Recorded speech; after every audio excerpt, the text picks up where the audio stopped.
All right. Serious chat time today. Monarch First Edition box. I will open. We'll see how long this video goes for, but it might take longer than the box itself. Anyway, welcome. Subscribe if you're not. You'll see a James White interview on this channel in about a week, plus a Dynasty spoiler. So subscribe if you want to catch that. Now, the topic for today. Let me grab my bin. Sorcery TCG. Some of you might have noticed I put my backer kit up for sale. I partnered with an LGS and purchased the in package, which is a substantial amount of money. I think it's about 3,000 USD at cost, about 5,000 Australian or New Zealand dollars. I sold it. It's sold. It's gone to another local Australian store. I don't own a store, but I was partnering with two of my local LGSs to try and build the scene, get the game going. I was excited for another made in New Zealand product. Obviously, the art in Sorcery is absolutely mind-blowing, and the gameplay looked fun. Looked less competitive than Flesh and Blood. Looked like we're gonna, have a more casual approach. As you guys know, I don't script these videos. I did have a whole bunch of thoughts in my head when I made it, but I wanted to discuss, all right, terrible Foil Majestic to start with, but Foil Majestic nonetheless. Soul Food, and 2 rares. So, this is where I'm at.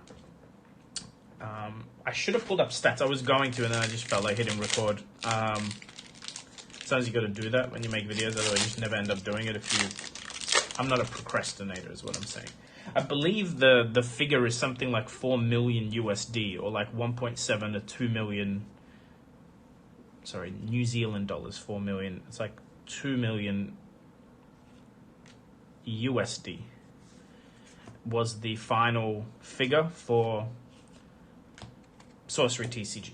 It's a huge number, by the way. Like, for your first year turnover, I guess, if you want to look at it that way, for your first product, it's a huge success. It's a very, very large number.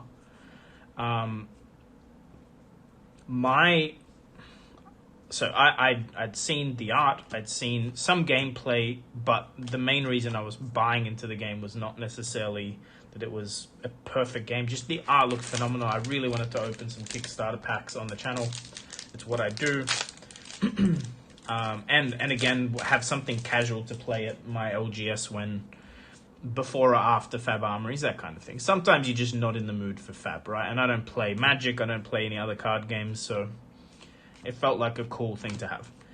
The reason I'm bringing up the 4 million New Zealand dollars is it was a huge success. Like, I think the initial, what they needed to launch it was like 500,000 or something, would have been enough to get the Kickstarter off the ground. They more than achieved the results. What seems to have happened since then, all right, boom. I'm going to lose my train of thought so hard now that we hit that. I'll get back to it, don't worry. Huge hit. Beautiful hit. Cold Foil Dynamo, Warrior stuff. Love it. Straight to PCG, degrade that one, I think. Whew. Nice. All right. Where things started to fall apart for me was the first... At first, they delayed, right? And you sort of expect delays with Kickstarters. I didn't think much into it, but there's been like 3 delays now. The very first time I didn't pay much. I didn't even check. Like, I got the email. I didn't even read the email as to why. Because if you ever use Kickstarter, you're used to seeing delays happen. What really made me want to get out of the game was 2 very specific things. The most recent delay and a personal anecdotal story, but it's like you're gonna perceive it as an ego thing, so let's just call it an ego thing, but I'll explain when we get to it. First thing, the most recent delay, they did like a community town hall video.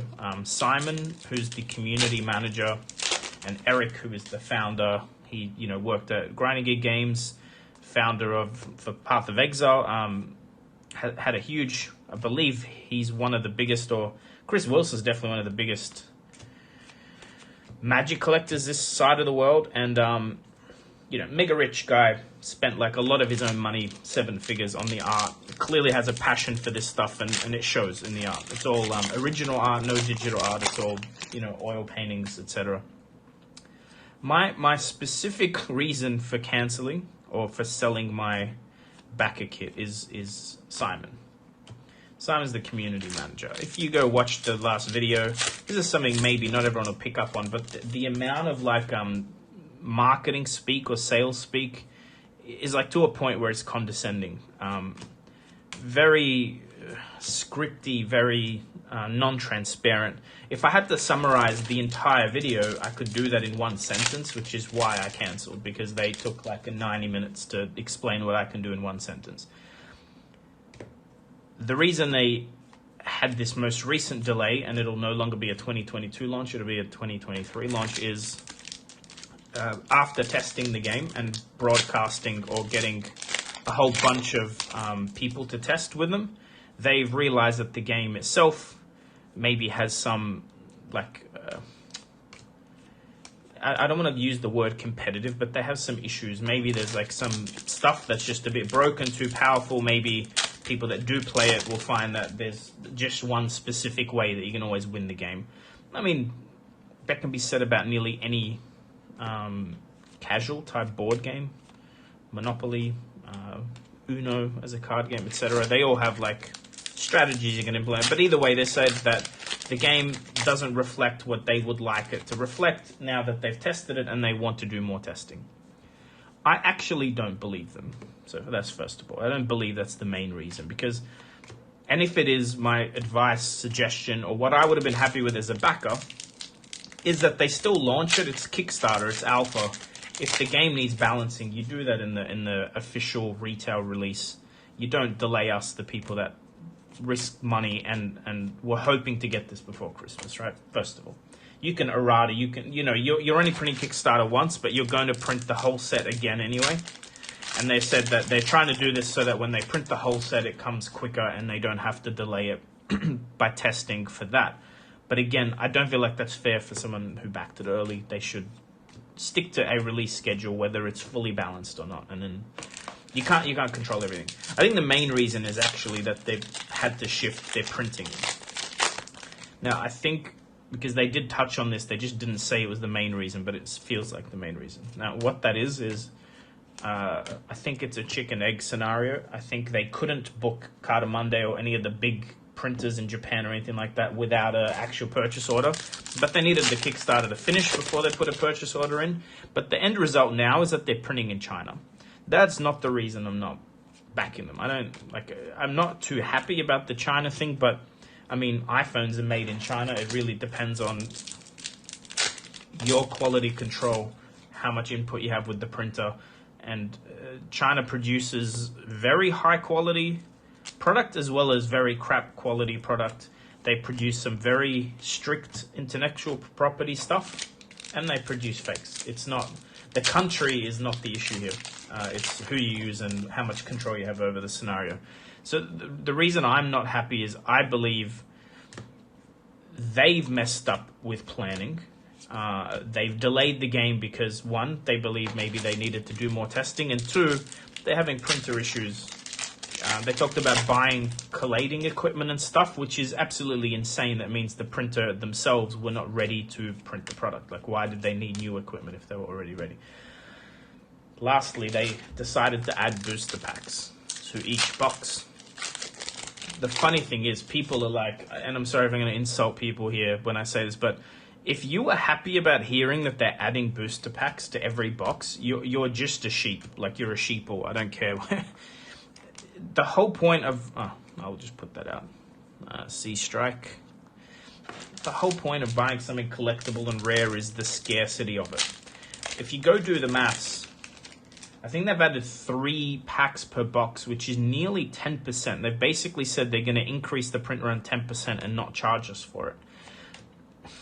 Man, if they can afford to do that, that's a problem. Like, just adding 10% in cost is a problem. They shouldn't be able to afford that if they shouldn't be.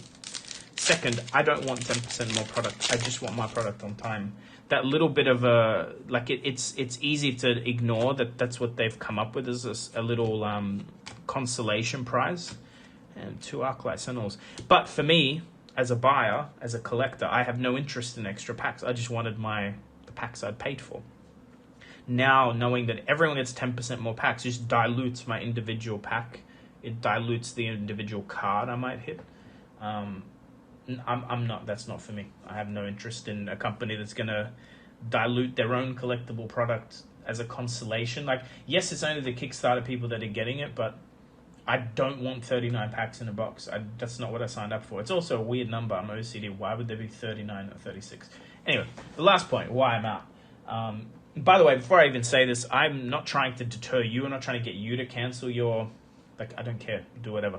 I think the game will succeed. I think they've made enough money for the game to succeed. I think it's got a big enough following that it will succeed. It's just not for me anymore.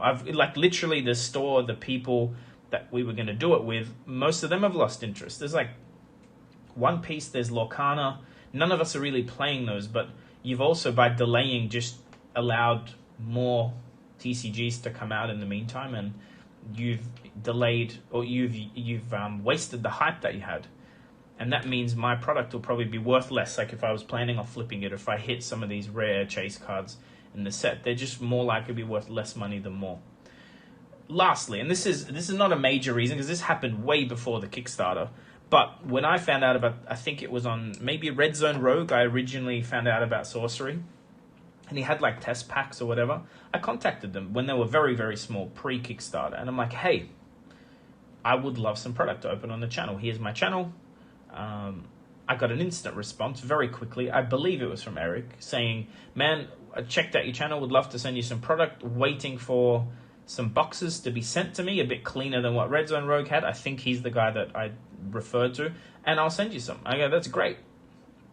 Months went past. I replied and said, hey, just checking if this is still happening, because I did see another couple of channels get some boxes and open them, and I hadn't heard back.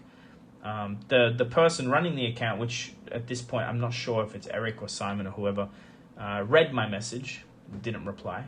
And I sent 2 more messages after that saying, hey, my friends are really keen. We were hoping to get boxes so we can play it. Nothing. And then the last message I said was, look, last time I'm going to check if this is still going to happen. And again, they're all read, by the way. None of them, like someone's viewed them and not responded. Do I take that personally? No, I'm not a huge content creator.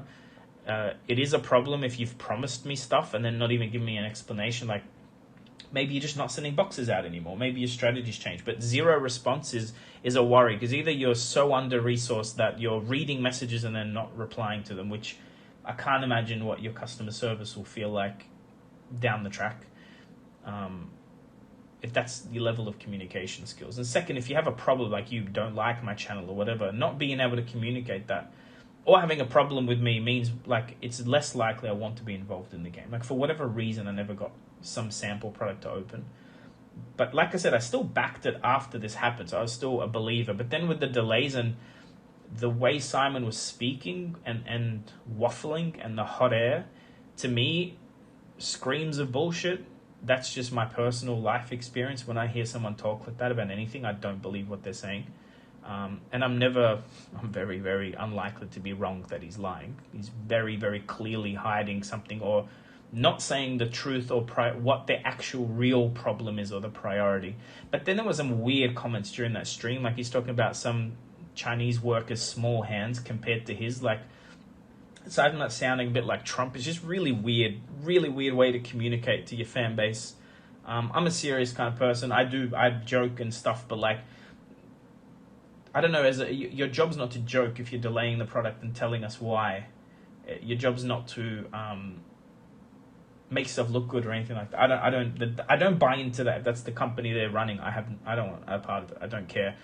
It's a stark contrast to Flesh and Blood. They really don't try and get attention to themselves. LSS, James White's so humble, it's insane. Like, he just won a business award, 6,400% growth year on year, and he doesn't come across with that bullshit air. He's the founder. That's the other problem too, is Eric, the founder, wasn't saying much during the stream. It was letting Simon speak, who came after the Kickstarter and is a community manager. Like, I want to hear from the boss. If you're delaying, it's $4 million worth of fans you're talking to, right?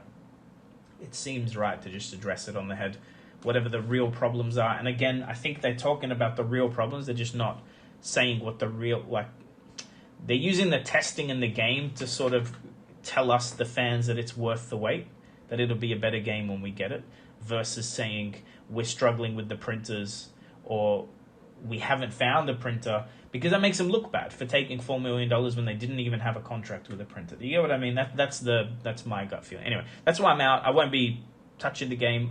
If I see it out in the wild, I'll play it. I'll try it. I'm not against trying it, but I don't think I'll be spending money on it. I've sold my kit for a little bit of cash and basically alpha product for Flesh and Blood, which I'll be opening on the channel. I'm much more keen to do Flesh and Blood stuff than Sorcery, especially after it feels like a typical Kickstarter now, with delays and all these reasons and what are they called, like road maps and I don't know. It's so weird how they're doing it. It's just easy to type a press release that's one paragraph long explaining what's going on than to make it like a long video. Comes across to me as you're not being completely transparent, which is what I'm looking for if I'm going to back a Kickstarter, is some transparency and some business acumen.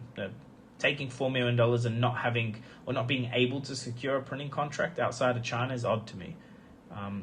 Like, you could secure a contract with Carta Monday for a year from now and say, guys, we're waiting a year, but it's all done. And I would be less upset and would have stuck around than waiting for waiting for a Chinese printer to, eventually do it. But yeah, that's where I'm at. If you've got questions, ask me below. I'll respond. If you're coming to Worlds, see you there. Subscribe, flukeunbox.shop if you want to be part of the Dynasty Box Break stream midnight before it comes out. But also, I'll probably be doing an Alpha, Arcane, and Crucible box breaks. Like, maybe I'll start streaming an hour before Dynasty is allowed to be open, and we'll crack some Alpha and stuff, get a big hype stream going. I'll put the details up soon. So, I guess, talk soon.